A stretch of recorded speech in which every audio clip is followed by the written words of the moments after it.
దేవునికి స్తోత్రం. దేవుని యొక్క పరిశుద్ధ నామములో ప్రభువునందు ప్రియ సహోదరి సహోదరులందరికీ నా వందనములు తెలియజేస్తున్నాను.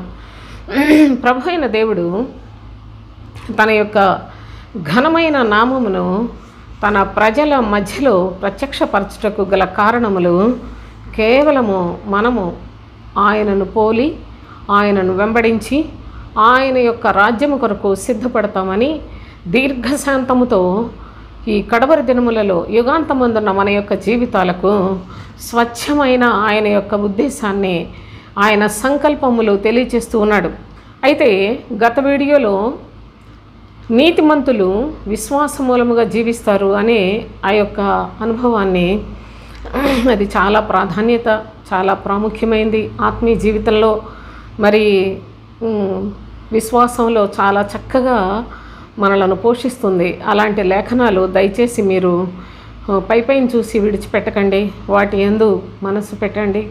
అయితే ఈ దినాన విశ్వాసఘాతకులను గూర్చి మరి చదువుకుందాం. విశ్వాస సంబంధమైన భక్తి నిత్య జీవానికి తీసుకుని వెళుతుంది. అయితే విశ్వాసఘాతకుల యొక్క పరిస్థితులు ఎలా ఉంటాయి, అసలు విశ్వాసఘాతకులు ఎవరు, ఈ యొక్క అనుభవాన్ని ప్రభువు ఎంత మరి బాధతోటి కోపంతో కూడాను తెలియచేస్తూ ఉన్నాడో లేఖనాల్లో నుండి మనం చదువుకుందాం. యెహెజ్కేలు 15వ అధ్యాయం 8వ వచనం.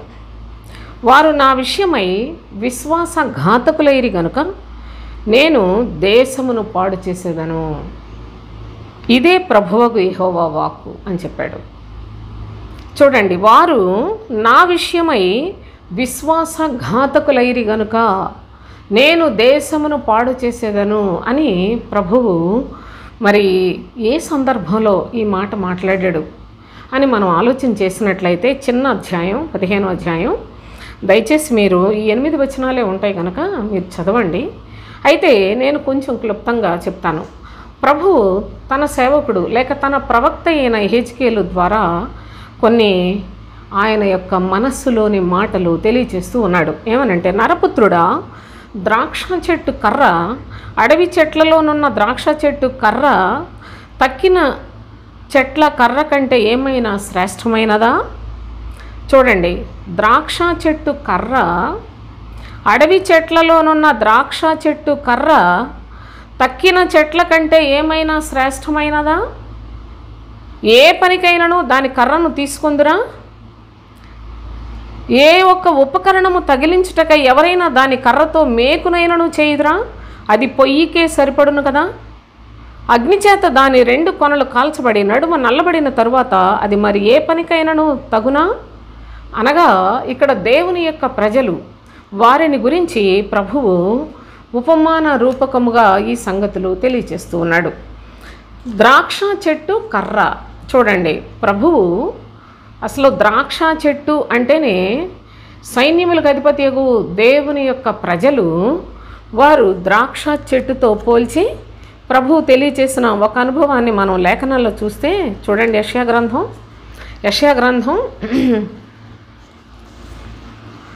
5వ అధ్యాయం 7వ వచనం చూడండి. ఇశ్రాయేలు వంశము సైన్యములకు అధిపతియగు యెహోవా ద్రాక్ష తోట, యూదా మనుషులు ఆయనకిష్టమైన వనము. చూడండి, ద్రాక్ష చెట్లు ఉండేదే కదా ద్రాక్ష తోట. అయితే దేవుని యొక్క ప్రజలను ప్రభువు ఎలా పోల్చాడంటే, ద్రాక్ష చెట్లతో నిండి ఉన్న ఒక ద్రాక్ష తోటగా పోల్చి చెప్తున్నాడు. సైన్యములకు అధిపతియగు యెహోవా ద్రాక్ష తోటట దేవుని యొక్క ప్రజలు, అనగా ఇశ్రాయేలీయులు అని చెప్పాడు. యూదాను చూసి ఏమంటున్నాడో చూడండి, యూదా మనుష్యులు ఆయనకు ఇష్టమైన వనము అన్నాడు. కనుక మరి ప్రభువైన యేసుక్రీస్తు కూడా ఈ లోకంలోనికి వచ్చిన తర్వాత నేను నిజమైన ద్రాక్షవల్లిని అని కూడా చెప్పాడు. యోహాను సువార్త 15వ అధ్యాయంలో నేను నిజమైన ద్రాక్షవల్లిని, మీరు తీగలు అని చెప్పాడు. కనుక ఈ ద్రాక్ష చెట్టు లేక ద్రాక్ష రసము ఇదంతా కూడా ప్రభువు తన యొక్క పిల్లలకు పెట్టుకున్న పేర్లు. ద్రాక్ష రసము అనగా కూడా ప్రభు యొక్క యేసుక్రీస్తు సిలువలో వ్రేలాడి మన కొరకు తన చివరి రక్తపు బిందువు వరకు ధారపోసి ఉన్నాడు. ఆ యొక్క రక్తము ఈ దినాన మనము ద్రాక్ష రసముగా కూడా తీసుకుంటూ జ్ఞాపకం చేసుకుంటూ ప్రభు యొక్క సిలువను మన యొక్క జీవితాల్లో మనము వెంబడించుటకు తగినట్లుగా మరి ఎప్పటికప్పుడు పరిశుద్ధమైన ఆరాధన కార్యక్రమాల్లో పాల్పంపులు పొందుతూ ఉన్నాం. అయితే ఇక్కడ ఏమని చెప్తున్నాడు, దేవుని యొక్క ప్రజలు ఒక ద్రాక్ష చెట్టుగా పోల్చి, అసలు ద్రాక్ష చెట్టు అడవి చెట్లలో దేని కర్రతోటి సమమా, అసలు దేనితోటైనా పోల్చతగునా, దేని పనికైనా సరే అసలు అది పనికి వస్తుందా, చిన్న మేకుకైనా సరే అది దాన్ని ఉపయోగిస్తారా, అది కాల్చబడుటకే కానీ మరి దేనికైనా పనికొస్తుందా? అయితే అలాంటి ఈ యొక్క ద్రాక్ష చెట్టును ప్రభువు తన కొరకు అనగా ఎన్నిక లేని వారిని, బలహీనలైన వారిని, ఈ లోకములో వెర్రి వారిని ప్రభు ఏర్పాటు చేసుకున్న పద్ధతిలోనే వీళ్ళు లోకంలో దేనికి పనికిరారు సోదరులారా. అలనాడు తన ప్రవక్తతో ప్రభు తెలియచేయుచున్న ఈ యొక్క వాక్కులు చూసినట్లయితే, ఈ వాక్యమును మనం జ్ఞాపకం చేసుకున్నట్లయితే, ద్రాక్ష చెట్టు అసలు దేనికైనా, దాని కర్ర దేనికైనా పనికొస్తుందా? చూడండి తర్వాత ఏమంటున్నాడు, 6వ వచనం, కావున ప్రభు అయిన యెహోవా ఇలాగూ సెలవిచ్చుచున్నాడు, నేను అగ్నికి అప్పగించిన ద్రాక్ష చెట్టు అడవి చెట్లలో ఎలాంటిదో యెరూషలేము కాపురస్తులను అలాంటి వారే. యెరూషలేము కాపురస్తులు అనగా ప్రభువునందున్నవారు, లేక దేవుని అంగీకరించిన వారు. ఈనాడు వారు ఎలాగున్నారంటే, లోకంలో అడవి చెట్లలో ఒక ద్రాక్ష చెట్టు దేనికి పనికి రాదు అనే సత్యాన్ని తెలియచేస్తూ, నేను అగ్నికి అప్పగించిన ద్రాక్ష చెట్టు అడవి చెట్లలో ఎలాంటిదో, యెరూషలేము కాపురస్తులను అలాంటి వారే గనుక నేను వారిని అప్పగింపబోచున్నాను అంటూ ఉన్నాడు. ప్రభు అట తన ప్రజలను అప్పగించబోతూ ఉన్నాడు. నా ప్రియ సహోదరి సహోదరులారా, ప్రభువే దేవుడు తన ప్రజలను ఎంతో ఘనులుగా చేశాడు, గొప్పవారినిగా, ఆయన స్వాస్థ్యముగా, ఆయన యొక్క సొంత కుటుంబముగా, ఈ సృష్టికర్త సృష్టిలోనే ఘనత కలిగిన ప్రజలుగా, రాజ్యములకు శిరస్సు అని చెప్తాడండి ప్రభు తన ప్రజలను గూర్చి మాట్లాడుతూ. అలాంటి ప్రజలు దేవుని ప్రజలై ఉంటే ప్రభు అయిన యెహోవా ఆయన అంటున్నాడు కదా, నేనే వారిని అప్పగించబోతూ ఉన్నాను, అగ్నికి అప్పగించబోతూ ఉన్నాను అని తెలియచేస్తూ ఉన్నాడు.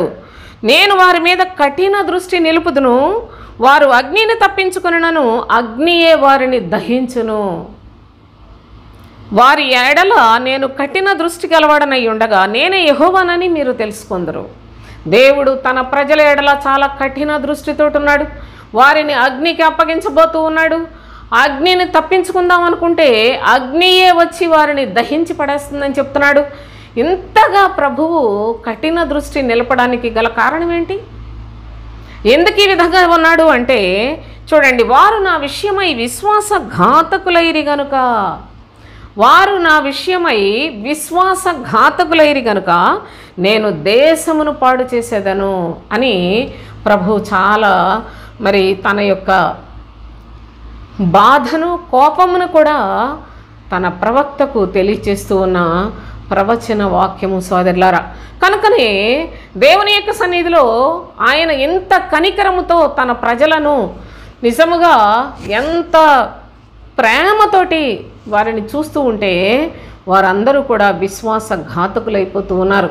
ఏ ఏ కారణాలను బట్టి విశ్వాసఘాతకులు అవుతున్నారు అని మనం ఆలోచన చేసినట్లయితే, మరి ప్రభువు వారందరి మీద అంతగా కఠిన దృష్టి నిలపడానికి గల కారణాలు మనం ఆలోచన చేసినట్లయితే మనుషుల యొక్క చెడుతనము ఎంత విపరీతంగా ఉందో కూడా అర్థమవుతుంది.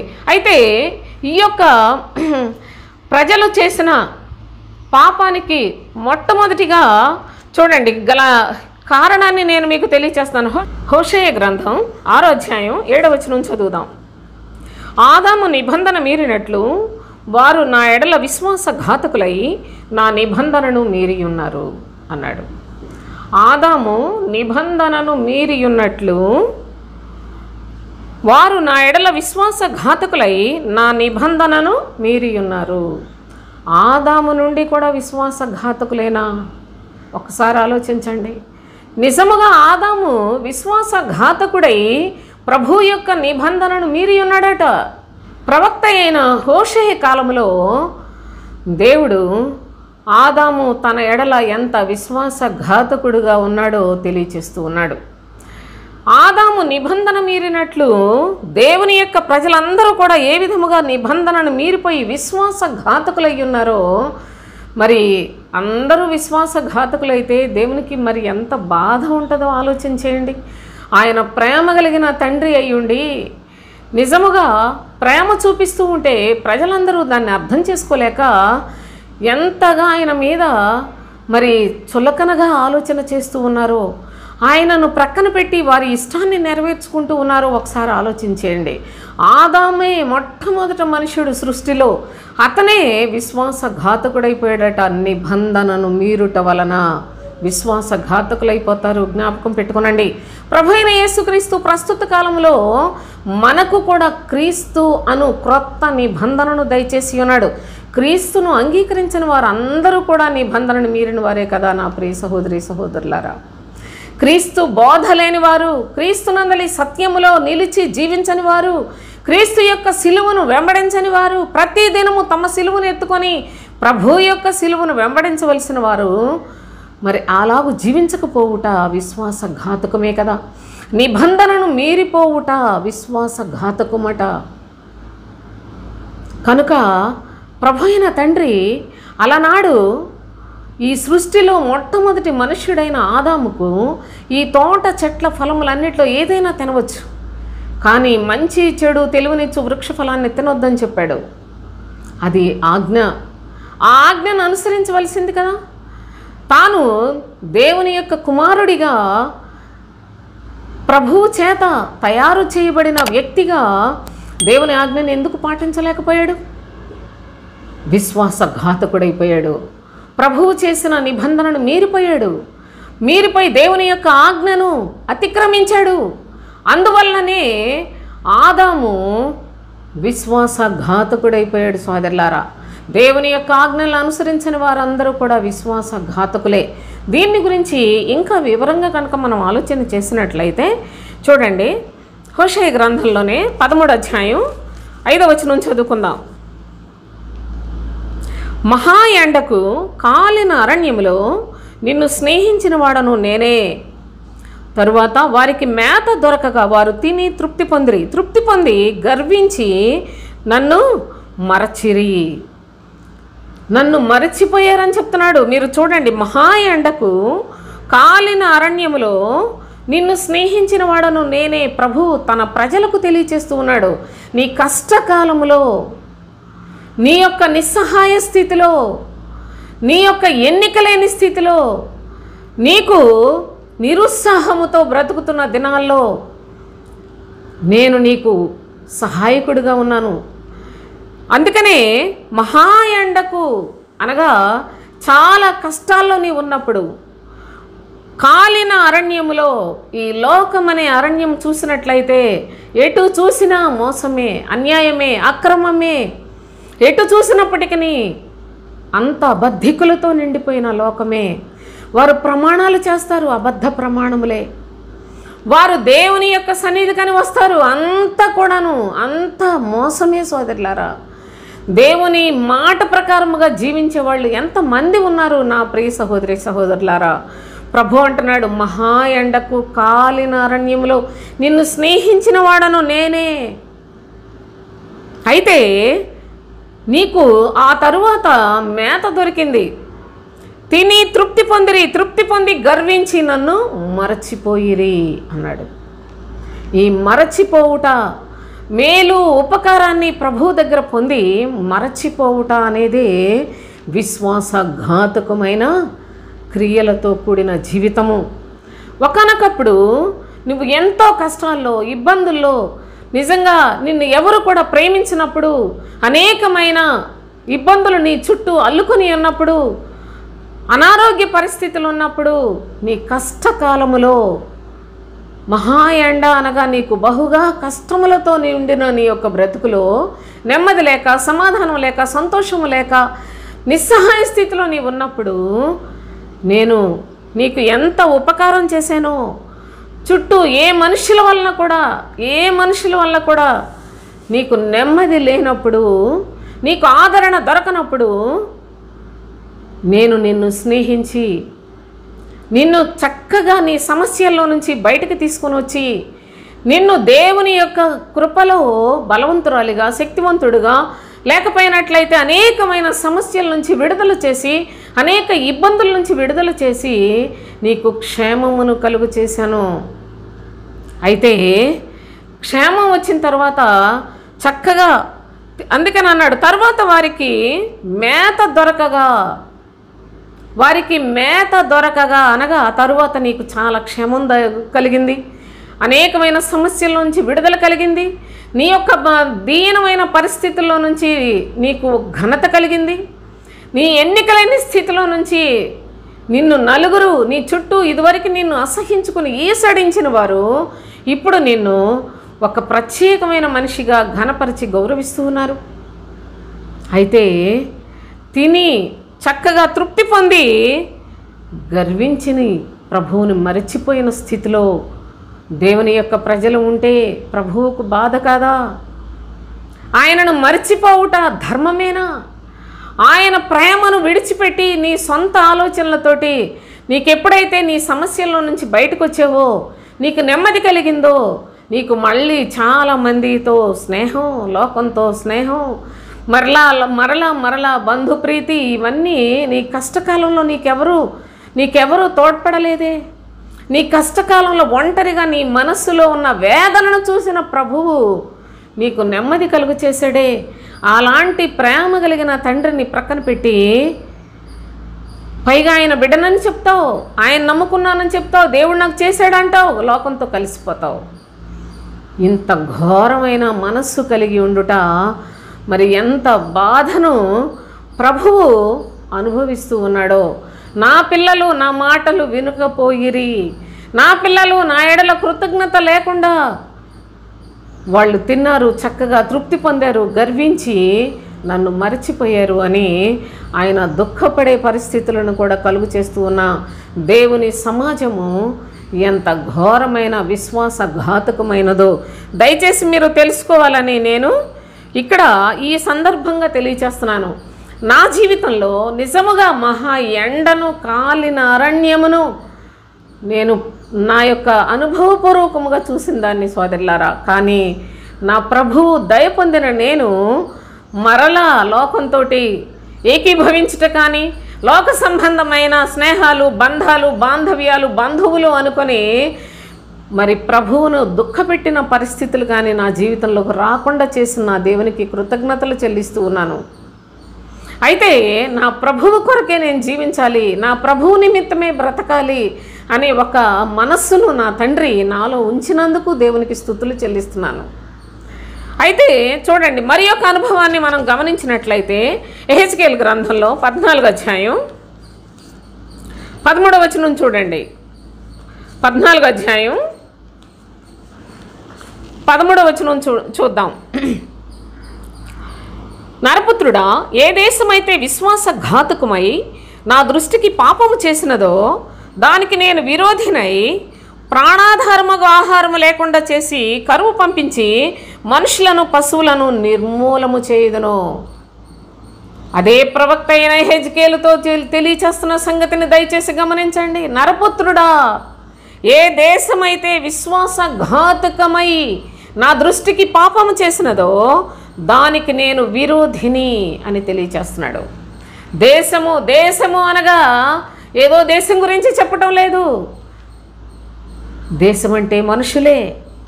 మనుషులు ఏ మనుషులైతే ఏ ప్రాంతాల్లో ఉన్న ప్రజలు వారందరూ కూడా నా దృష్టికి పాపము చేసి విశ్వాసఘాతకులైపోయారో వారందరికీ నేను విరోధిని.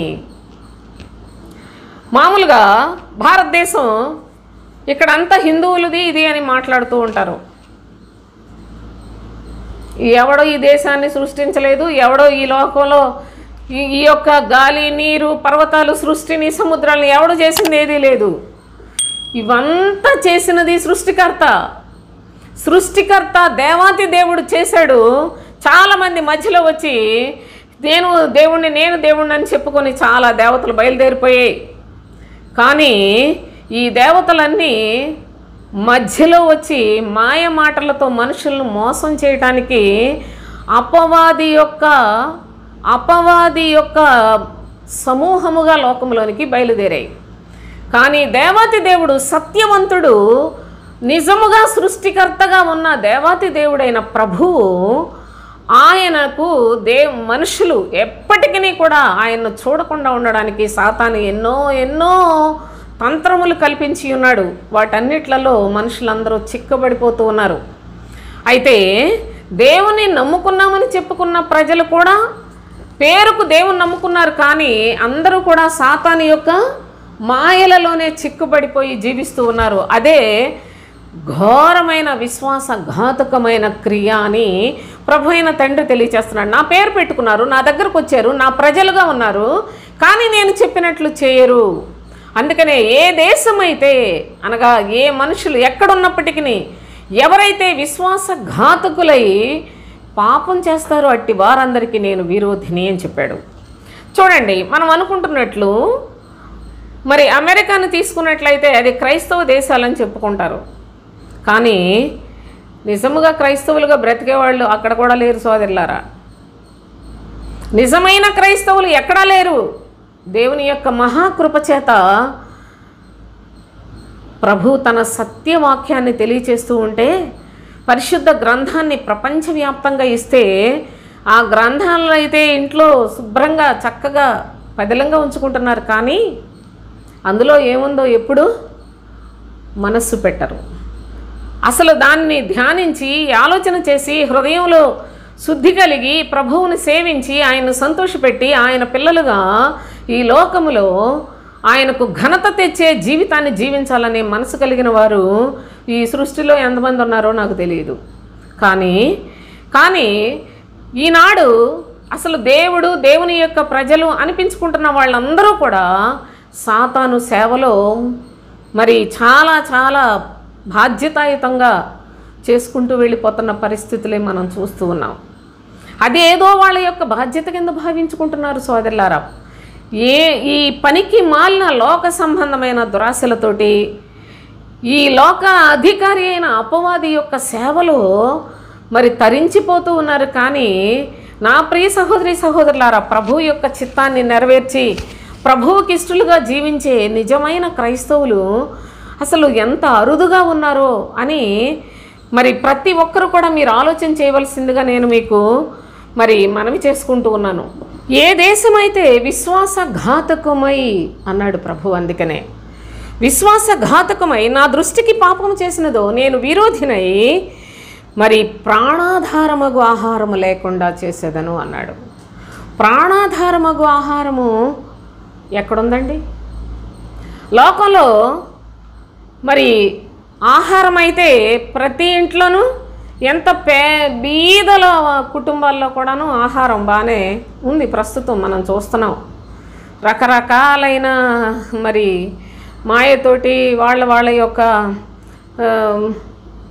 ప్రాబల్యాన్ని పెంచుకోవడానికి రకరకాల వాగ్దానాలు చేసి ఏదో మొత్తాన్ని జరిగిపోతున్నాయి కదా. ఎలాగైతేనేమి అందరూ కూడాను ఆహారాన్ని తినటానికి ఏమి ఇబ్బంది పట్టలేదు, కానీ ప్రాణాధారమగు ఆహారము అన్నాడు. మనం తినే భోజనం ఇది మన ప్రాణాధారము కాదు సోదరులారా. కడుపు భోజన పదార్థములు కడుపుకు నియమింపబడి ఉన్నవి. అయితే కొన్నాళ్ళకి ఆ కడుపు ఆ భోజన పదార్థాలన్నీ నశించిపోతాయి. ఇవన్నీ నశించిపోయే క్షయమైపోయే ఆహారమే. కానీ అక్షయమైన ఆహారము కావాలి. ప్రాణాధారమైన ఆహారము అంటే నిత్య జీవపు మాటలు కావాలి, సత్యమైన వాక్యం కావాలి, క్రీస్తు బోధ కావాలి. క్రీస్తు నందలి సత్యములోనే మనకు నిత్య జీవపు మాటలు ఉన్నాయి కనుక ఆ బోధ కావాలి సోదరులారా. ఎక్కడుంది?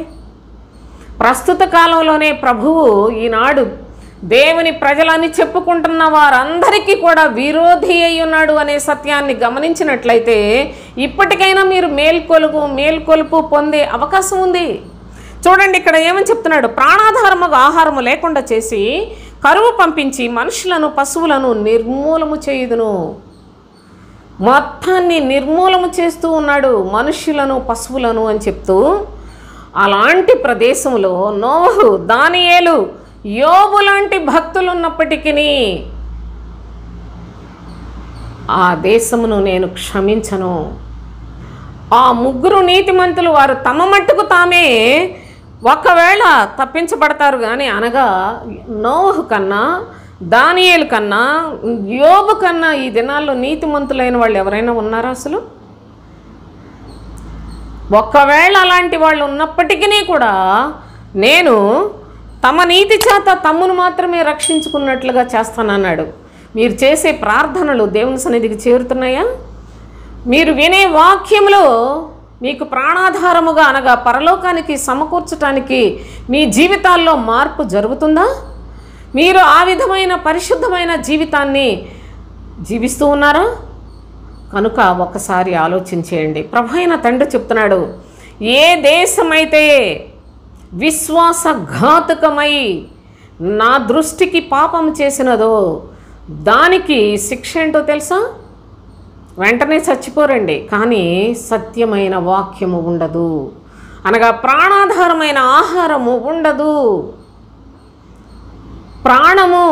నా ప్రాణమును రక్షించుము నా దేవా అని భక్తులు దేవుణ్ణి వేడుకున్నట్లు మనకు చాలా లేఖనాలు ఉన్నాయి. నా ప్రాణమా యెహోవాను సన్నుతించుము అని చెప్తాడు. నా ప్రాణమా నువ్వు దేనికి తొందరపడొద్దని చెప్తాడు.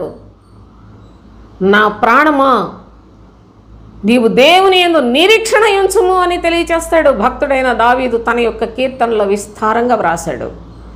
ప్రాణము అనగా ఆత్మను గురించి వ్రాయబడిన సంగతులు నా ప్రియ సహోదరి సహోదరులారా. అయితే ఇక్కడ ఏమంటున్నాడంటే ప్రాణాధారముగా ఆహారము లేకుండా చేస్తాను అన్నాడు. ఈనాడు సత్యవాక్యము లేకపోవడానికి ఎక్కడ చూసినా మాయ మాటలతో, కలిపి చెరిపెడి వేషధారణతో కూడిన బోధలతో, డబ్బు పిచ్చితో సంఘాలు పెట్టి ఇంత అబద్ధపు మాటలు చెప్పి ఇంతగా దేవునికి విరోధులుగా ప్రజలందరినీ తయారు చేస్తూ ఉన్నారు పాస్టర్లు. అంటే దానికి గల ముఖ్య కారణం ఏంటో తెలుసా? ప్రజలందరూ కూడా దేవుని ఎడల విశ్వాసఘాతకులైపోయి దేవుని యొక్క ఆజ్ఞలను విడిచిపెట్టి, ఆయన నిబంధనను విడిచిపెట్టి, ఆయన కుమారుడైన యేసుక్రీస్తును సర్వలోకము కొరకు తండ్రి అర్పణ చేస్తే కుమారుని వైపు చూడకుండా అందరూ పాస్టర్ల వైపు చూసి, ఆ పాస్టర్లు చూస్తే అబద్ధ బోధకులై ఉండి, అపవాది పరిచారకులై ఉండి వాళ్ళందరూ కూడా అబద్ధాలు చెప్తుంటే వాటిని నమ్మి వాటిని ఆ పాస్టర్లనే వెంబడిస్తూ ఉన్నారు. ఇది దేవునికి చాలా చాలా విశ్వాసఘాతకమైన చర్య. అందుకే మీకు ప్రాణాధారముగా ఆహారం లేదు. అంతేకాదు అక్కడ ఎలాంటి నీతిమంతులుండి ప్రార్థన చేసినా కానీ వారి ప్రార్థన కూడా నేను ఆలకించను అని ప్రభువైన తండ్రి సెలవిస్తూ ఉన్న అనుభవాలు మనం చూస్తూ ఉన్నాం. మరలా చూడండి 14వ అధ్యాయంలోనే మొదటి 3 వచనాలు కూడా చూద్దాం. అంతటా ఇశ్రాయేలీయుల పెద్దల్లో కొందరు నా ఎద్దకు వచ్చి నా ఎదుట కూర్చుండి ఉండగా యెహోవా వాక్కు నాకు ప్రత్యక్షమై ఇలాగు సెలవిచ్చాను, నరపుత్రుడా, ఈ మనుష్యులు తమ హృదయములలో విగ్రహములనే నిలుపుకొని దోషములు పుట్టించు అభ్యంతరమును తమ ఎదుటనే పెట్టుకొని ఉన్నారు. వీరు నా యొద్ద ఏమైనా విచారణ చేయదగునా? చూడండి, ఎవరు వచ్చారు అక్కడికి? ఇశ్రాయేలీయుల పెద్దలలో కొందరు నా యొద్దకు వచ్చి నా ఎదుట కూర్చుండగా, దేవుని యొక్క పని చేస్తున్నాం, దేవుని యొక్క సేవకులమని చెప్పుకుంటున్న వాళ్ళు కొంతమంది దేవుని దగ్గర ప్రార్థన చేస్తూ ఉన్నారు. ఏమని ప్రార్థన చేస్తూ ఉన్నారు? ప్రజలను గురించి, తండ్రి వీళ్ళని కాపాడు, వీళ్ళని రక్షించు, ఇవేగా చేస్తారు. వీళ్ళని మార్చండి, పరలోకానికి సిద్ధపరచండి అని చేసేవాళ్ళు ఎవరు లేరు సోదరులారా. కనుకనే ప్రభువు వాక్యం ఏం చెప్తుందో చూడు. దేవుని యొక్క సన్నిధికని వస్తున్నారు, నా దగ్గర విచారణ చేయడానికని వస్తున్నారు, కానీ వారి హృదయములలో విగ్రహములు ఉన్నాయి. ఇలాంటి వారు నా సన్నిధిలో విచారణ చేయదగునా?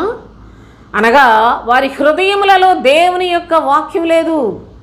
పేరుకు పెద్దలు పాస్టర్లే, కానీ వారి హృదయంలో ప్రభువుకే చోటు లేదు. కానీ వాళ్ళు ప్రార్థన చేస్తారు.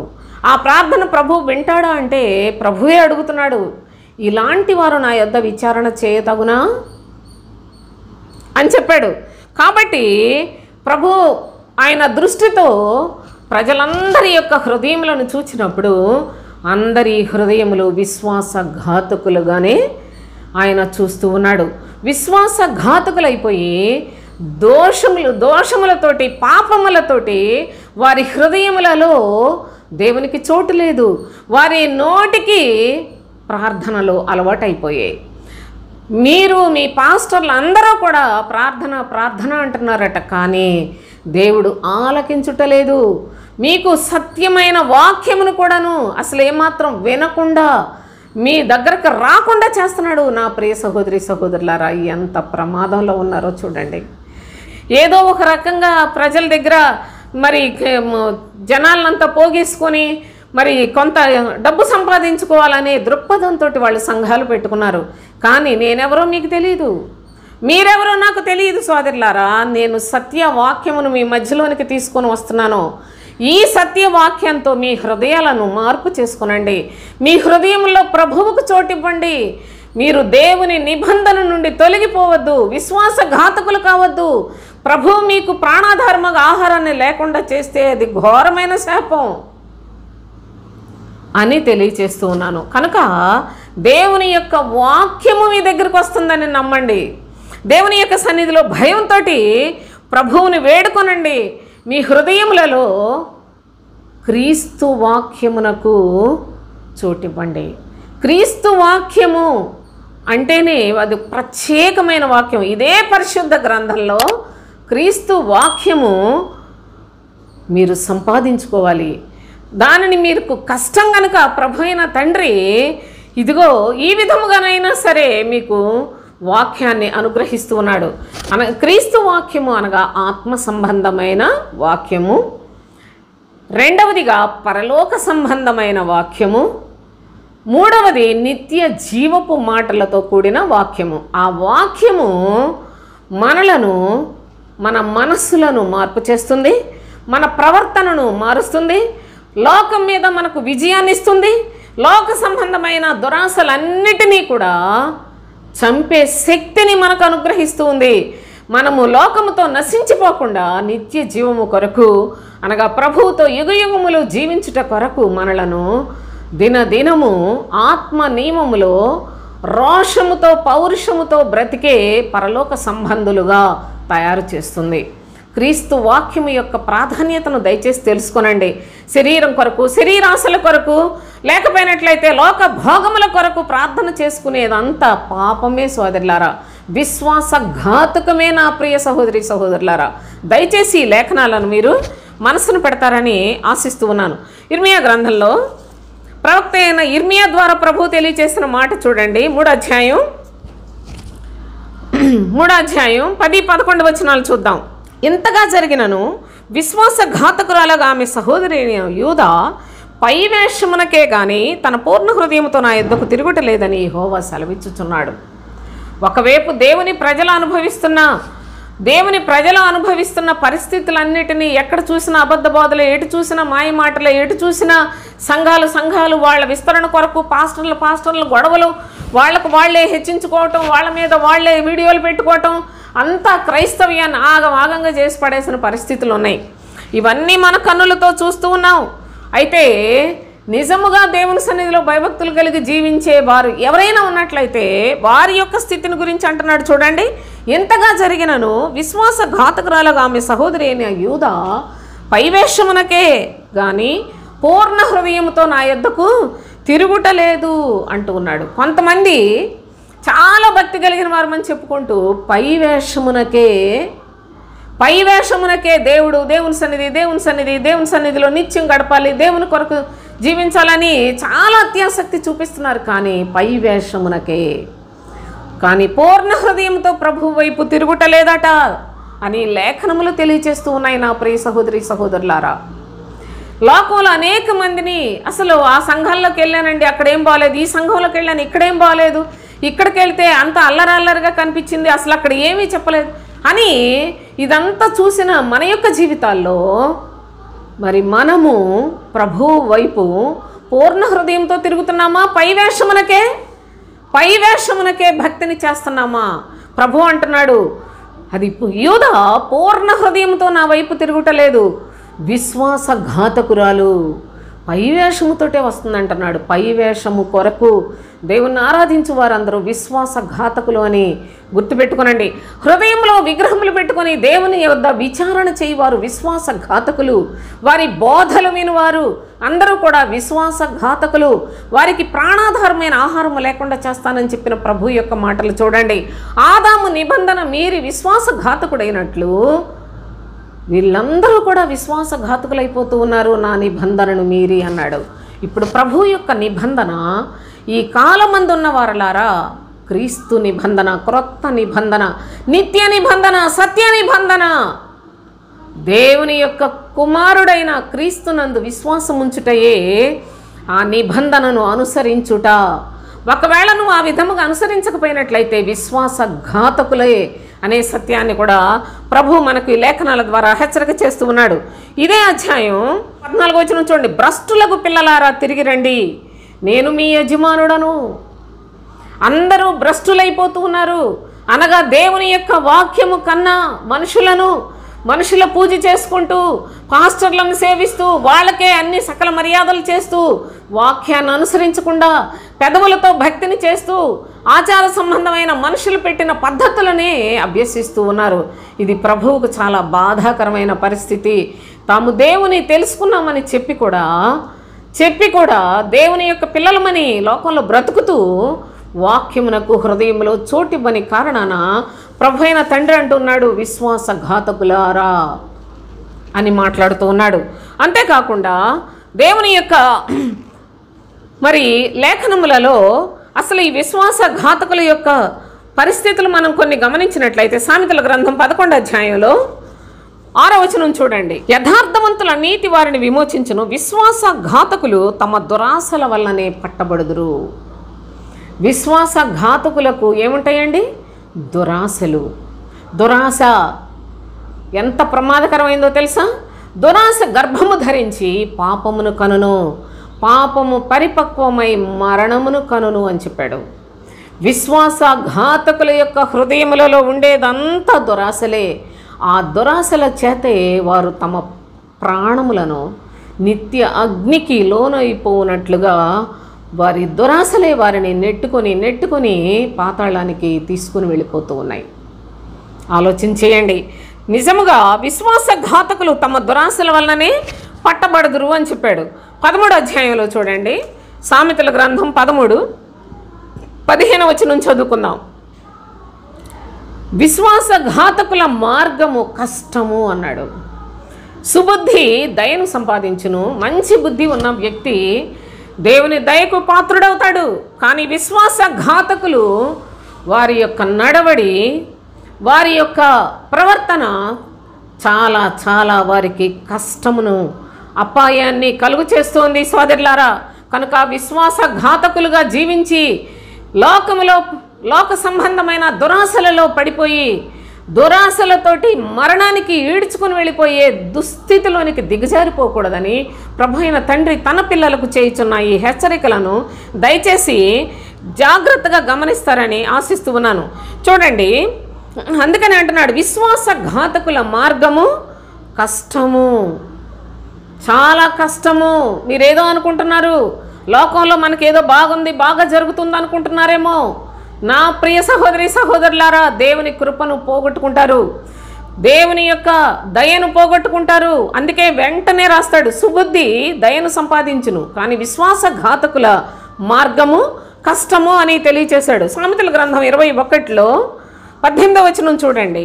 నీతిమంతుల కొరకు భక్తిహీనులు ప్రాయశ్చిత్తమగుదురు, యథార్థవంతులకు ప్రతిగా విశ్వాసఘాతకులు కూలుదురు. ఒక యథార్థవంతుడిని కాపాడటానికి ప్రభు అయిన తండ్రి విశ్వాసఘాతకులను అందరినీ నాశనం చేస్తాడు, జాగ్రత్త అని మహాజ్ఞాని అయిన సొలొమోను తెలియచేస్తున్న మాటలు చూడండి. నీతిమంతుల కొరకు భక్తిహీనులు ప్రాయశ్చిత్తమగుదురు. నీతిమంతులు నీతిని అనుసరించి జీవించు వారి గురించి, నీతిమంతులు విశ్వాసమూలముగా బ్రతుకుతారు. అయితే వారికి ఈ లోకంలో చాలా శ్రమలు, కష్టములు, బాధలు అనేకల వలన కలుగుతూ ఉంటాయి. అయితే ఆ నీతిమంతుడిని కాపాడడానికి భక్తిహీనులందరినీ కూడా నాశనం చేస్తాడు దేవుడు. అంతేకాదు, యథార్థవంతులకు ప్రతిగా విశ్వాసఘాతకులు కూలుదురు అని ప్రభు యొక్క వాక్యము తెలియచేస్తూ ఉంది. 23వ అధ్యాయం చూడండి, సామెతలు 23లో 27, 28 వచనాలు చదువుకుందాం. వేశ్య లోతైన గొయ్యి, పరస్త్రీ ఇరుకైన గుంట. దోచుకునివాడు పొంచి ఉండునట్లు అది పొంచి ఉండును. అది బహుమందిని విశ్వాసఘాతకులనుగా తయారు చేస్తుందట. జాగ్రత్తగా చూడండి సోదరులారా. ఈ వేశ్య ఎవరు? ఈ పరస్త్రీ ఎవరు? వేశ్య లోతైన గొయ్యి అన్నాడు, పరస్త్రీ ఇరుకైన గుంట అన్నాడు. నిజముగా మీకు ఇది కష్టముగా అనిపించినప్పటికీ ఇది సత్యం. వేశ్య అనగా క్రీస్తుని ఎరగకుండా సంఘము స్థాపించిన వాని యొక్క సంఘము దానినే ప్రభు అంటున్నాడు లోతైన గొయ్యి అంటున్నాడు. ఎవరైతే క్రీస్తును తెలియకుండా సంఘములను స్థాపిస్తూ ఉంటారో, క్రీస్తు బోధ లేకుండా బోధిస్తూ ఉంటారో, ఆ బోధలు ఆ యొక్క సంఘమును స్థాపించిన వాడు వేశ్య. దేవుని యొక్క భాషలో వేశ్య సోదరులారు అది పెద్ద, అతడు స్థాపించింది పెద్ద లోతైన గొయ్యి అని చెప్పాడు.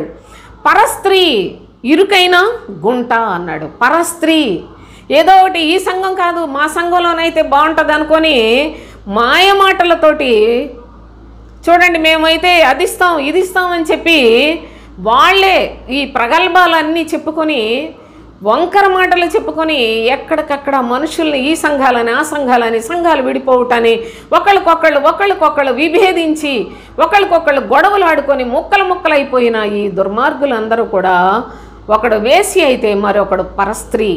ఈ పరస్త్రీ ఇరుకైన గుంట, దోచుకునివాడు పొంచి ఉండునట్లు అది పొంచి ఉండును అన్నాడు. ఇక్కడ చూస్తే వేశ్య అంటున్నారు, మీరేంటి ఒక పురుషుడితోటి పోల్చి మాట్లాడుతున్నారు అనుకుంటున్నారేమో. అందుకే అపోస్తుడైన పౌలు చాలా తేటగా చెప్పాడు. ఏమన్నా తెలుసా? దేవాసక్తితో మీ ఎడల ఆసక్తి కలిగి ఉన్నాను. 2వ కొరింథీ పత్రికలో, కొరింథీయులకు రాసిన 2వ పత్రిక 11వ అధ్యాయంలో మీరు చూడండి జాగ్రత్తగా. దేవాసక్తితో మీ ఎడల ఆసక్తి కలిగి ఉన్నాను, ఒక్కడే పురుషునికి అనగా క్రీస్తుకు మిమ్మను సమర్పింపవలనని ప్రధానము చేసి తిని. కానీ సర్పము తన కుయుక్తి చేత ఒకవేళ ఎక్కడైనా మోసపోతారని భయపడతా ఉన్నానని జాగ్రత్తగా మీరు చదువుకోండి ఆ భాగాన్ని. అయితే అందుకని అక్కడ మరి యొక్క అనుభవాన్ని కూడా చెప్తాడు. వేశ్యతో కలుసుకుని వాడు దానితో ఏక దేహమై ఉన్నాడు అంటాడు.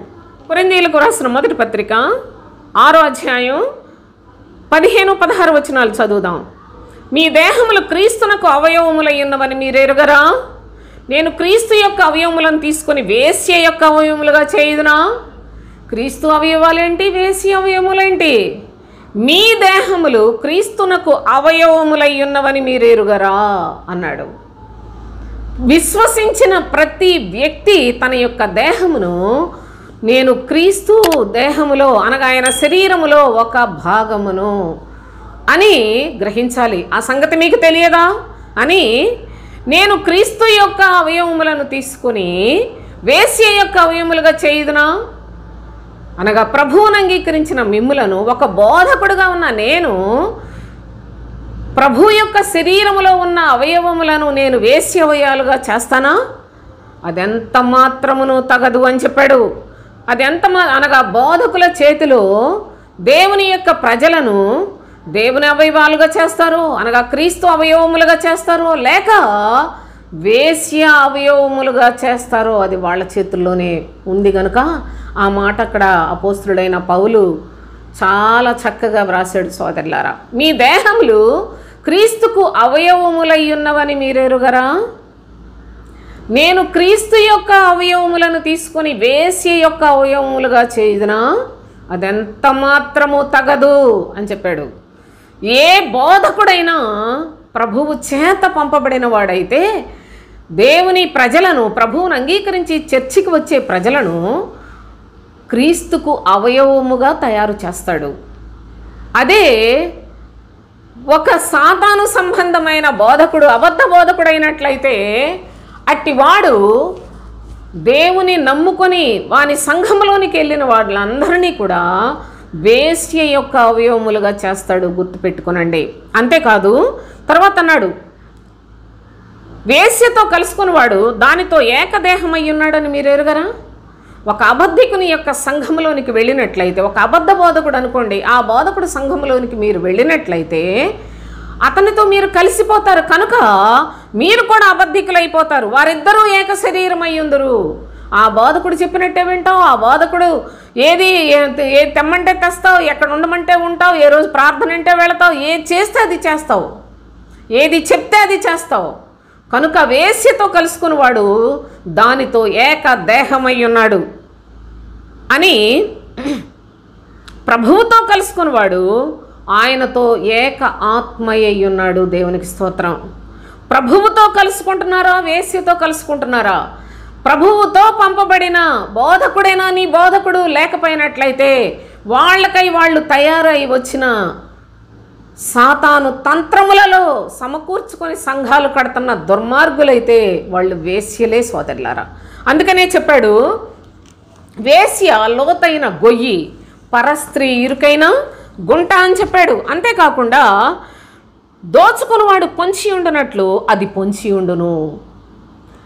ఇంకా ఎంతసేపు దోపిడీగాండ్రలాగా పొంచి ఉండే పనే, పొంచి ఉండను, అది బహుమందిని విశ్వాసఘాతకులనుగా చేయను. ఈ విశ్వాసఘాతకులందరూ ఎక్కడ తయారవుతున్నారంటే అబద్ధపు సంఘములలో. అక్కడ ప్రాణాధారమైన వాక్యం ఉండదు. వారి బోధకుల హృదయాల నిండా దురాశలే ఉంటాయి. వాళ్ళు ప్రజలకి సత్యాన్ని ప్రకటించగలరు. నా ప్రియ సహోదరి సహోదరులారా, మీరు మోసపోతూ ఉన్నారు. చాలా క్రైస్తవ్యం అంతా కూడా మోసగాండ్రతో నింపబడిపోయి ఉన్నది. ఇందులో సత్యమును గ్రహించుట ఎంతో కష్టం. ఈ యొక్క సత్యమును తెలుసుకున్నట్లయితే మీ జీవితాల్లో మీ ప్రాణాలకు మీరే మేలు చేసుకునే వారు అవుతారు అనే సత్యాన్ని నేను మీకు తెలియచేస్తున్నాను. కనుకనే మరి ఈ సంఘములలోనికి, అబద్ధపు సంఘములలోనికి వెళ్ళిన వాళ్ళందరూ కూడా విశ్వాసఘాతకులైపోతారు అని ప్రభు చాలా తేటగా తెలియచేస్తూ ఉన్నాడు. అయితే ప్రవక్త అయిన ఇర్మియా మరి యొక్క మాట తెలియచేస్తున్నాడు. ఇర్మియా గ్రంథం 8వ అధ్యాయంలో 5వ వచనం చూడండి. యెరూషలేము ప్రజలు ఏల విశ్వాసఘాతకులై నిత్యము ద్రోహము చేయుచున్నారు. ఇది ఎంత ఘోరమో చూడండి. యెరూషలేం ప్రజలంటే మీరు యెరూషలేం అనుకొని ఎక్కడో యెరూషలేం ఉంది, అక్కడికి వెళ్ళి అది చూస్తే పుణ్యం, లేకపోయినట్లయితే మరి ఆ ప్రజల గురించి చెప్పారు అని పొరపాటునైనా సరే ఇలాంటి దురాలోచనలోనికి వెళ్ళకండి. యెరూషలేము ప్రజలు అనగా నన్ను అంగీకరించిన నా ప్రజలు ఎందుకు విశ్వాసఘాతకులై నిత్యము ద్రోహము చేయుచున్నారు? మీరు దేవుణ్ణి అంగీకరించారు కదా, దేవుడు చెప్పినట్లుగా ఎందుకు చేయరు? ప్రభువుని అంగీకరించిన ప్రతివాడు కూడా ఆయన ఇష్టానుసారముగా జీవించాలి కదా. లోకంలో చూడండి, మామూలుగా ఒక యవనస్తురాలకి వివాహం చేశారనుకోండి, ఎలాంటి మంచి జీవితమో లేకపోతే కష్టాలు లేకుంటే త్రాగుబోతులు ఏదైనా సరే వాళ్ళ దగ్గరే పడి ఉంటున్నారు కదా చనిపోయే వరకు. లోకంలో కూడా ఆ పాటి నీతి న్యాయం అనుసరించే వాళ్ళు చాలామంది ఉన్నారండి. కానీ ప్రభువుని అంగీకరించిన వారు ప్రభువు యొక్క చిత్తానుసారముగా జీవించలేకపోతూ ఉన్నారు. ప్రభువు యొక్క చిత్తం ఏంటి? తన ప్రియకుమారుని యందు విశ్వాసం ఉంచుటయే తండ్రి చిత్తం. అనగా క్రీస్తునందు విశ్వాసం ఉంచాలండి. విశ్వాసం ఉంచిన ప్రతివారు నిత్య జీవం పొందుటయే నా తండ్రి చిత్తం అని యేసయ్య చెప్పలేదా? నా ప్రియ సహోదరి సహోదరులారా, పేరుకు దేవుని ప్రజలని పేరు పెట్టుకొని చర్చికి వెళుతున్నామని పేరు పెట్టుకొని చర్చి మోసం, బోధకుడు మోసం, అంత అబద్ధం. వాళ్ళు చెప్పే వాక్యాలన్నీ కూడా శరీర సంబంధమైన మాటలు, అన్నీ దేవుని వాక్యం ఆత్మ సంబంధమైన దాన్ని శారీరకంగా బోధిస్తారు. ఇన్ని విధాలుగా మోసపోతూ మేము దేవుని పిల్లలం అనుకుంటుంటే ప్రభు చాలా బాధపడుతూ ఉన్నాడు. అందుకే ఆయన అంటున్నాడు, దేవుని యొక్క ప్రజలుగా ఉన్న మీరు నిత్యము మోసపోతూ విశ్వాసఘాతకుల ఎందుకు బ్రతుకుతున్నారు? ఎందుకు ద్రోహులుగా నాకు మిగిలిపోతూ ఉన్నారు? నాకెందుకు మీరు ద్రోహం చేస్తున్నారు? నా పేరు పెట్టుకున్న వాళ్ళు నేను చెప్పినట్లు వినాలి కదా, నా వాక్యాన్ని అనుసరించి జీవించాలి కదా, సత్యం ఎక్కడుందో వెతుక్కోవాలి కదా.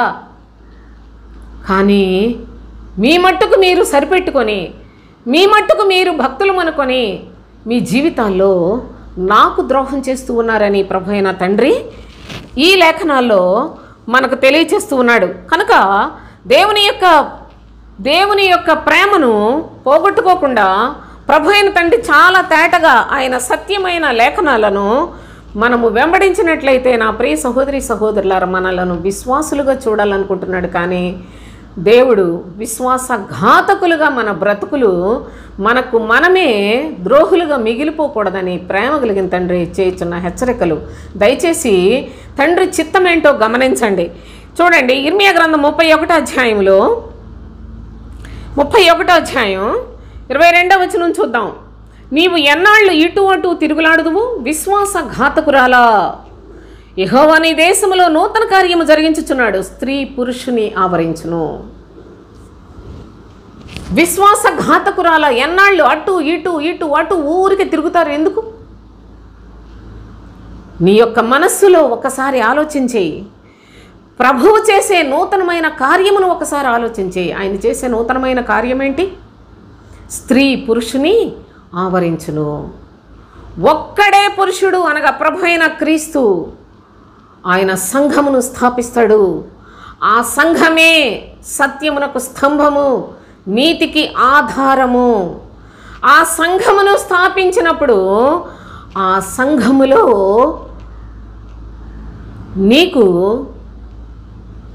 చక్కని రాజమార్గం ఉంటుంది. ఆ రాజమార్గంలో నుండి నువ్వు ప్రయాణం చేసినట్లయితే యుగయుగములు పరలోక రాజ్యంలో ప్రభువుతో ఉంటావు అనే సత్యాన్ని తెలియచేస్తున్నాడు. విశ్వాసఘాతకురాలా, యెహోవా నీ దేశంలో నూతన కార్యము జరిగించును. నీవు ఎన్నాళ్ళు ఇటు అటు తిరుగులాడుతున్నావు. దేవుడు కావాలంటావు, భక్తి అంటావు, ప్రార్థన చేసుకుంటానంటావు, బైబిల్ చదువుకుంటున్నానంటావు, ఇక దినమల్లా మా ప్రార్థన అనుకుంటూనే ఉంటారు. కానీ ప్రభు చెప్పినట్లు చేయరు. కానీ ప్రభు వైపు తిరగరు.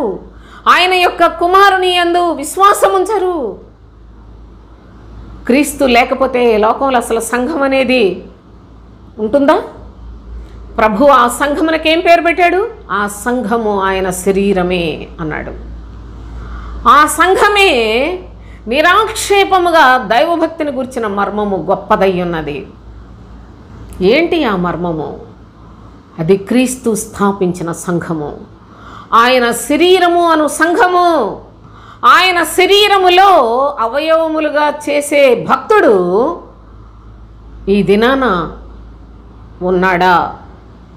క్రీస్తు అనగా ప్రభువును అంగీకరించిన ప్రతి ఒక్కరూ కూడాను ఏదో చర్చికి వెళుతుంటే ఆ బోధకులు వారిని ప్రభు యొక్క శరీరముల అవయవములుగా చేయటం మానివేసి వేశ్య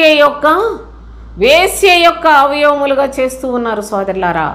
అందును బట్టి జనములు అందరూ కూడా విశ్వాసఘాతకులైపోయి ప్రాణాధారముగా ఆహారము లేకుండా పోయి దేవుని సన్నిధిలో ద్రోహులై విశ్వాసఘాతకమైన మార్గములలో వారి ప్రయాణ పద్ధతి బహు కష్టమైన బ్రతుకులు, వారి యొక్క జీవితంలో నాశనమే వారికి ఎదురు చూస్తూ ఉంది. ఇంత ప్రమాదకరమైన స్థితిలో నుంచి బయటికి రమ్మని ప్రభు అయిన తండ్రి హెచ్చరిక చేస్తున్నాడు.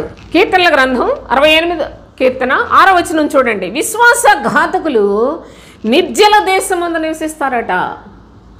విశ్వాసఘాతకులు నిర్జల దేశమందు నివసిస్తారు అనగా వారికి దేవుని యొక్క మాటలతో ఎప్పటికీ సోదరులారా సంబంధమే ఉండదు. అంత ప్రమాదకరమైన పరిస్థితి. విశ్వాసఘాతకం అంటే మీరేదో చిన్న నేరం అనుకోకండి. చాలా చాలా ప్రమాదకరమైన పరిస్థితిని ప్రభు తెలియచేస్తున్నాడు.